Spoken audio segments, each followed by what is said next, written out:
Good evening. আমি আজকে এটার নাম দিয়েছি combo RM, combination of reasoning and math. ম্যাথের আমি স্কোয়ার রুটের শর্টকাট নিয়মটা বলবো। পরের দিন আজকে যদি পারি দেখি, না হলে কালকে আর্লি ইন দি মর্নিং দিয়ে দেবো। এর পরবর্তী পার্টটা দেবো রিজনিং, এবং তার সাথে সাথে কিউ রুটের উপর প্রবলেম থাকবে। তাহলে মোটামুটি সেটারও কম্বো আরএম পার্ট 2। তারপর আবার পার্ট 3 দেবো। 3টে পার্টে আমি পরপর দেবো। তা প্রথমে দেখো, ফার্স্ট যে কোশ্চেনটা দেয়া আছে সেটা আগে দেখো, যে বলেছে 4টে 4 of the following 5 are alike in a certain way and so form a group. Which is the one that does not belong to that group? এটা ব্ল্যাক হবে, কারণ ইয়েলো, রেড, গ্রিন এবং ভায়োলেট এগুলো সবই রামধনুর কালার। রামধনুর কালারকে আমরা যেমন VIBGYOR বলি, VIBGYOR, V I B, VIBGYOR, V I B GYOR, G ও ভিপজিওর, ও আর জিওর। তা যদি হয় তা দেখো, violet, indigo, brown, green, yellow, orange, red সব আছে, কিন্তু ব্ল্যাক কালারটা নাই। এই জন্য এটা হবে অড। এবার বলেছে যে কতগুলো, 2 নম্বরটা দেখো, কতগুলো such pair of letters আছে in the word foreign, each of which has many letters between them in the word as in the alphabet. This is the question. তাহলে ফরেন যে কতটা আছে, এই ফরেন কতটার মধ্যে যদি আমি এটা লিখি, ফরেন কতটা যদি আমি এখানে লিখি F O R E I G N, এবার এখানে একটা ইনস্ট্রাকশন আছে, সেটাকে ফলো করতে হবে, যে কতগুলো পেয়ার অফ লেটার আছে ফরেন কতটার মধ্যে, each of which has many letters between them in the word as in the English alphabet. এই জন্য আমি প্রত্যেককে বলছি, যারা নতুন বা যারা পুরনো তারা তো জানোই, এর আলফাবেটিক পজিশন গুলো ফার্স্ট অফ অল তোমাকে মুখস্থ করতে হবে, তাহলে সুবিধা হবে তোমার। দেখো, যেমন 6, ও এর আলফাবেটিক পজিশন হচ্ছে 15, এর আলফাবেটিক পজিশন হচ্ছে 18, আরের তারপরে হচ্ছে 5, 18, তারপরে হচ্ছে 5। প্রত্যেকটা আলফাবেটিক পজিশন গুলো মুখস্থ করলে তোমার সুবিধা হবে। তারপরে আই এর হচ্ছে 9, আই এর হচ্ছে 9, আচ্ছা, জি এর হচ্ছে 7, এর হচ্ছে 14। তাহলে হবে কি, এইটা যদি তুমি কাউন্ট করো না, এখানে পরিষ্কার পর পর পেয়ে যাবে। দেখো, আমি যদি এইগুলোর মধ্যে থেকে 5, 6, 7 নিই, এটা ফরওয়ার্ড ব্যাকওয়ার্ড 2 হতে পারে, কারণ এখানে উল্লেখ করা নাই। তাহলে ই এর পরে আলফাবেটিক পজিশনে ই এর পরে এফ, তারপর জি, তাহলে এফটার জায়গায় এখানে আই আছে, ঠিক আছে, 5 থেকে 7 হতে পারে। এবার 14 পরে দেখো, 14 পর 15, 16, 17, 18, তাহলে এটাও একটা হতে পারে। 14 থেকে 18 দেখো, ব্যাকে হতে পারে, অর্থাৎ এন এর সঙ্গে আর। ব্যাকওয়ার্ড বা ফরওয়ার্ড যদি কোনো উল্লেখ না থাকে, তাহলে যে কোনো একটা হতে পারে। তাছাড়া যদি হয়, তাহলে আমার দুটো যদি হয়, তাহলে আনসার হবে 3এরটা, অ্যান্সার হবে 3এরটা। এই এই জিনিসটাকে কিন্তু সবসময় রাখবে, যে এবং অনেক সময় বলে যে এই অক্ষরের একটা অক্ষর আগে বা একটা অক্ষর পরেও বলতে পারে, সেটা তখন একটু হার্ডি হয়ে যাবে। চিন্তার কিছু কারণ নেই। এইগুলো কিন্তু আলফাবেটিক পজিশন মুখস্থ থাকলে পরে কোনো অসুবিধা হবে না। কারণ পরীক্ষা হলে যদি আবার নতুন করে লেখো তুমি, তাহলে অনেক বেগ দিতে হবে এবং প্রচুর টাইম লাগবে। কি দরকার তোমার এত টাইম খাওয়ানোর?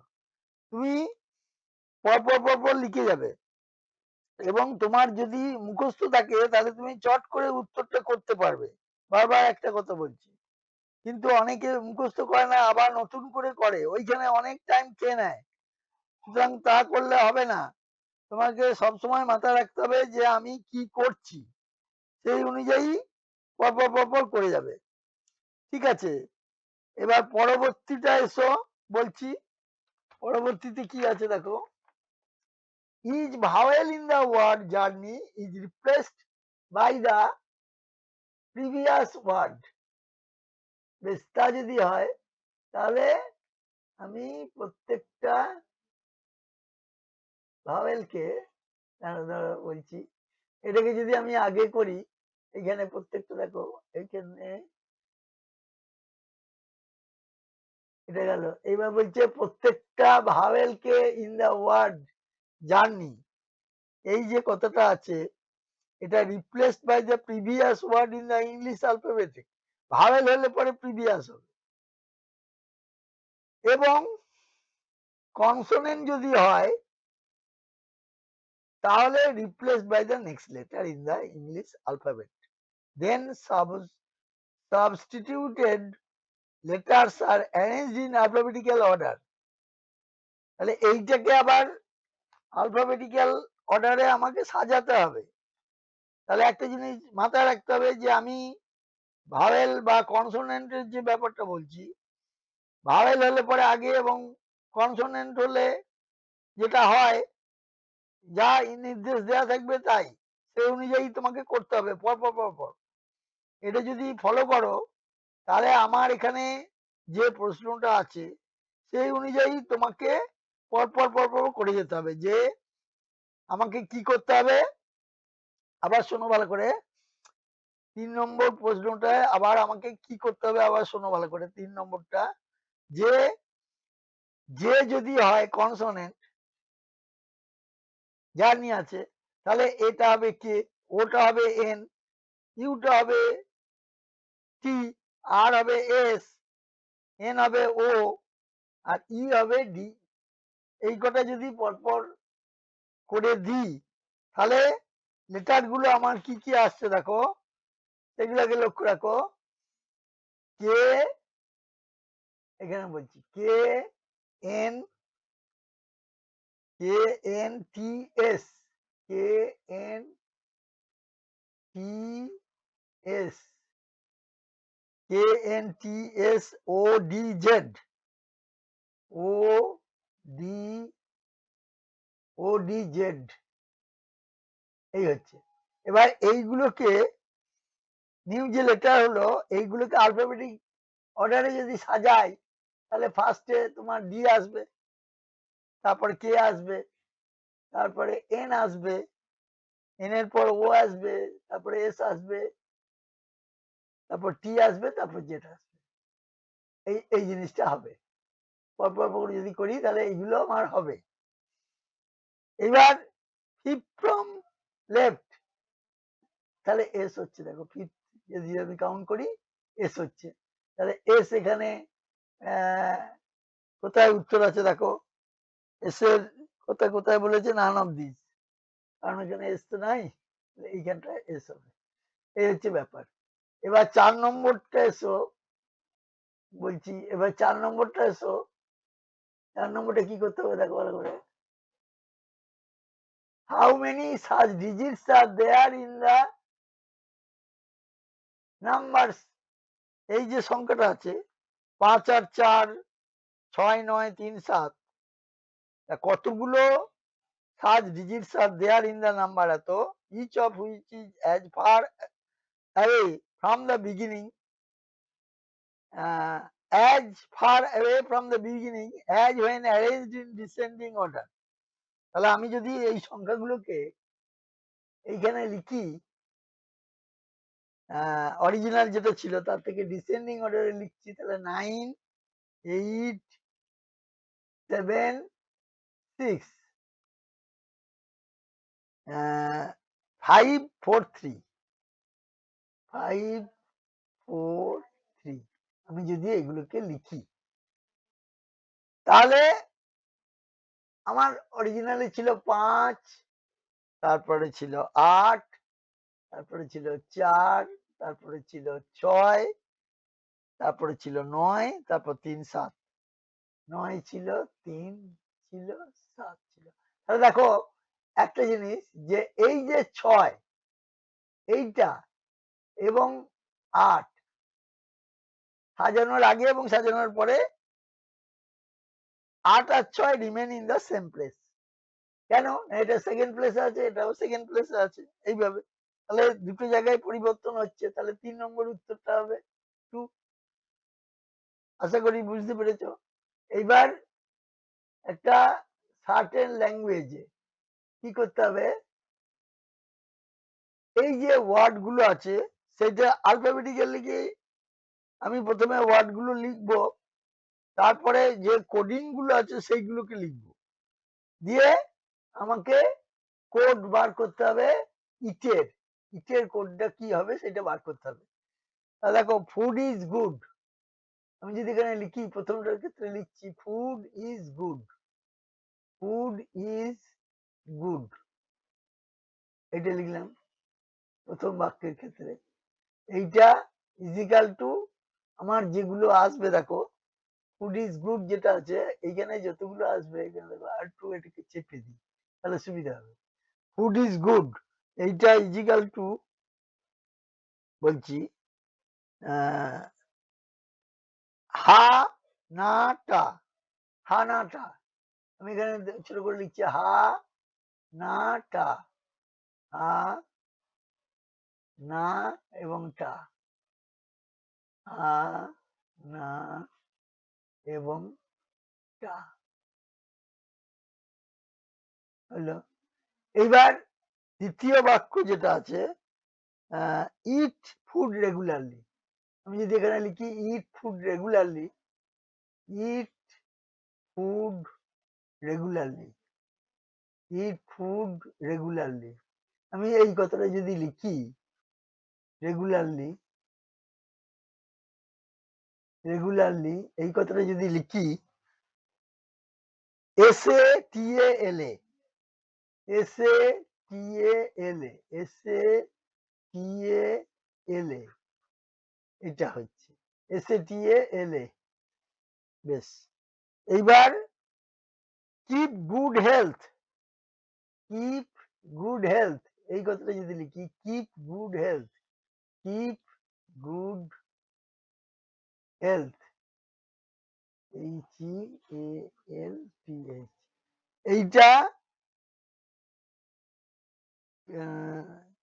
কিপ গুড হেলথ, এটা যদি আমি লিখি এটা হচ্ছে ডা ডানা যা, ডানা যা, ডা না যা,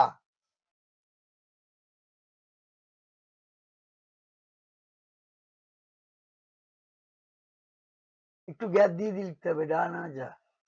এবার যাই হোক তাহলে কমন হচ্ছে 1 আর 2 এ ফুড ইজিক্যাল টু ফুড এখানে আছে, এখানে ফুড আছে, ঠিক আছে। তাহলে ওই মধ্যে টাটা কমন আছে, টি এ হলো। আর 1 আর 3 এর মধ্যে গুড ইজিক্যাল টু দেখো 1 আর 3 এর মধ্যে গুড ইজিক্যাল টু এই যে গুড, এখানেও 1 আর 3 এর মধ্যে গুড, এখানে গুড আছে, তাহলে এই দুটোর মধ্যে কমন হচ্ছে না। তা যদি হয় এখানে দেখো না, এখানেও না আছে, কমন হয়ে গেল। তাহলে সেন্টেন্স 2 তে ইট এবং রেগুলারলি এস এ এল এ আসবে, কিন্তু এস এ এল এ তো আমি পাচ্ছি না, তাহলে তা যদি না পাই তাহলে আনসার হবে 3।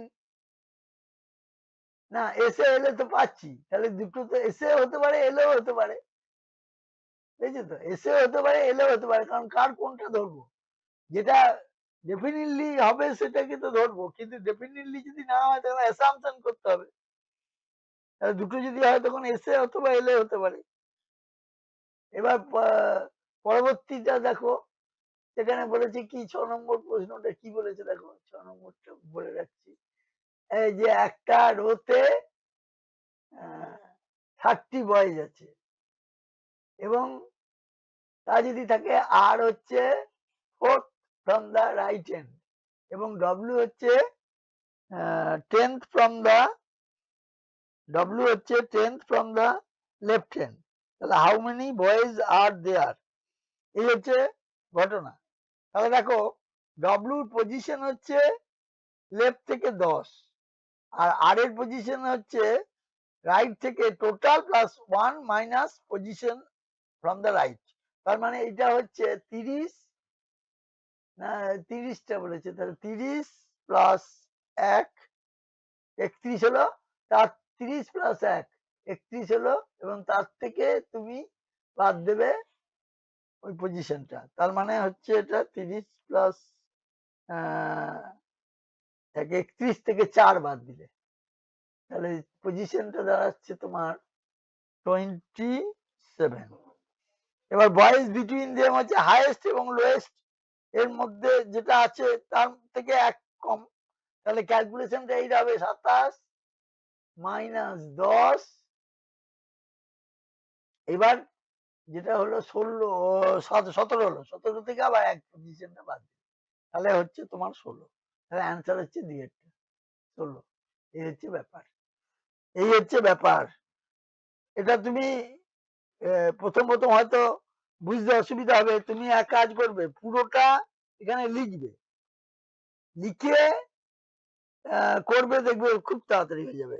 1 2 করে তুমি সংখ্যাগুলো এমনি লিখবে বোঝার জন্য, যে তারপরে ওইটা বসিয়ে দেবে, তাহলে দেখবে মিলিয়ে যাবে এবং কি করে কেন হচ্ছে সেটা বুঝতে পারবে। এবং এটা লাস্ট অফ অল হচ্ছে 27 থেকে 10 বাদ দিলাম, তাহলে ডিফারেন্সটা হলো 17 থেকে আবার 1, কেন না boys between them highest position এবং লোয়েস্ট পজিশন বিয়োগফল যেটা তার থেকে 1 বিয়োগ দিতে হবে।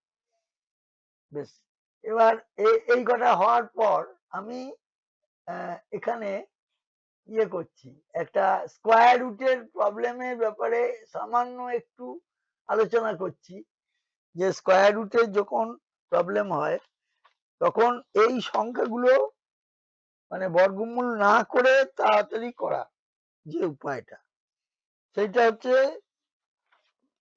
কিউব রুটেরও আছে স্কোয়ার রুটেরও আছে, দুটোই আছে। তার আগে তোমাকে তাহলে এই পজিশন গুলো মুখস্থ করতে হবে, যেমন ধরো কথাই বলছি, 1-এর 1 হতে পারে 9 হতে পারে, 4-এর 2 হতে পারে 8 হতে পারে, কারণ 2 স্কোয়ার করলেও 4 আর 8 স্কোয়ার করলে 64 হলো এককের অঙ্ক 4, 5 স্কোয়ার একটাই হবে 5-এর, 8-এর 4 8 হতে পারে, 9-এর হতে পারে 3 7, এই কটা কি কিন্তু মোটামুটি মুখস্থর মতোই করে রাখতে হবে। এবার ধরো কেমন করে করব, মনে করো 60 84 বর্গমূল করতে হবে, দেখো 60 84, এবার দেখো 60 60 আর 84 এইটার বর্গমূল করতে বলেছে, তুমি করবে কি দুটোকে বাইরে আনবে আর ভেতরে ঢোকাবে 84টাকে।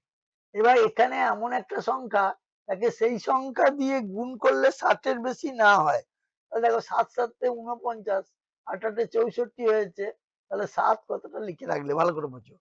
এবার 7-কে 8 দিয়ে গুণ করবে, 7-কে 8 দিয়ে গুণ করলে কত হয়, পরবর্তী সংখ্যা দিয়ে গুণ করতে হবে, তাহলে হচ্ছে 56, তাহলে 56টা 60-এর থেকে কম না বেশি, এইটা দেখো 56, আমি এটা আর একবার বলবো বুঝতে না পারলে, আশা করি একবারে ক্লিয়ার নাও হতে পারে।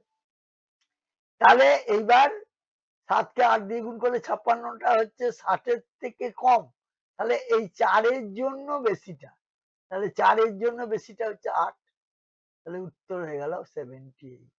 ক্লিয়ার করো আবার জিনিসটাকে, একটা হচ্ছে যখন 4টে থাকবে দুটোকে বাইরে রাখবে রুটের আর ভিতরে ঢোকাবে 84, এবার 60 যে সংখ্যাটা ওইখানে এমন একটা সংখ্যা নেবে তাকে সেই সংখ্যা দিয়ে গুণ করলে 60-এর বেশি না হয়, তাহলে 7 7 49 হলো, এবার 8 8 64 করলে বেশি হয়ে যাচ্ছে, এইবার কিচ্ছু করতে হবে না, 7-এর পরবর্তী সংখ্যা দিয়ে গুণ করো, 7 8 কত হয় 56, সেই 56 সংখ্যাটা যদি 60-এর থেকে কম হয় তাহলে 4 এর জন্য বেশিটা, তাহলে 4 এর দুটো ভ্যালু বেসিক ভ্যালু কোনটা? 8 টা।